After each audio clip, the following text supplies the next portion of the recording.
పట్టణ ఓటర్లు పోటెత్తారు. గతానికి భిన్నంగా బద్ధకం వదిలేసి సెలవు కదా హాయిగా విశ్రాంతి తీసుకుందామనే భావన వదిలేసి పోలింగ్ బూత్లకు క్యూ కట్టారు. గ్రామీణ ప్రాంతాల్లో ఓటింగ్ అధికంగా ఉండటం ఆనవాయితీగా వస్తోంది. కానీ ఈసారి పట్టణ ప్రాంతాల్లోనూ పెరిగింది. గత ఎన్నికల్లో పట్టణ ప్రాంతాల్లో సుమారు 60% పోలింగ్ నమోదు కాగా ఈసారి సుమారు 5% వరకు పెరిగింది. కొన్ని బూతుల్లో అయితే అర్ధరాత్రి వరకు పోలింగ్ కొనసాగుతూనే ఉంది. నిజానికి పోలింగ్ ప్రారంభానికి అరగంట ముందే ఉంటే ఉదయం 6:30 గంటలకే వచ్చి లైన్లు కట్టేశారు.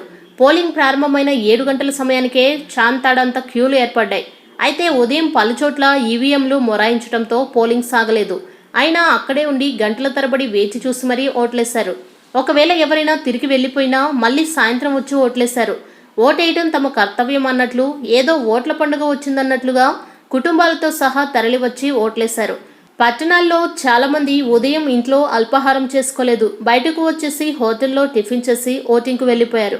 ఉదయం ఈవీఎంలు మొరాయిస్తే మధ్యాహ్నం వరకు ఉండి అప్పుడు కూడా హోటల్లోనే తిని మళ్ళీ ఓటింగ్కు వెళ్లిపోయారు.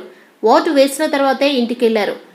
గుంటూరు పట్టణం, విజయవాడ అర్బన్, తిరుపతి, రాజమండ్రి, గుడివాడ, అనంతపురం, కర్నూలు తదితర నగరాల్లో రాత్రి 10 గంటల తర్వాత కూడా పోలింగ్ జరుగుతూనే ఉంది.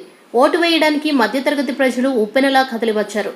తొలిసారి వీళ్లంతా ఎన్నికలను అత్యంత సీరియస్గా తీసుకున్నట్లు కనిపించింది. దీంతో రికార్డు స్థాయిలో పోలింగ్ శాతం నమోదవుతోంది. మరోవైపు 11 గంటల తర్వాత అల్లర్లు జరుగుతాయనే ప్రచారం ఓటర్లను ఉదయం నుంచే పోలింగ్ బూత్లకు రప్పించింది.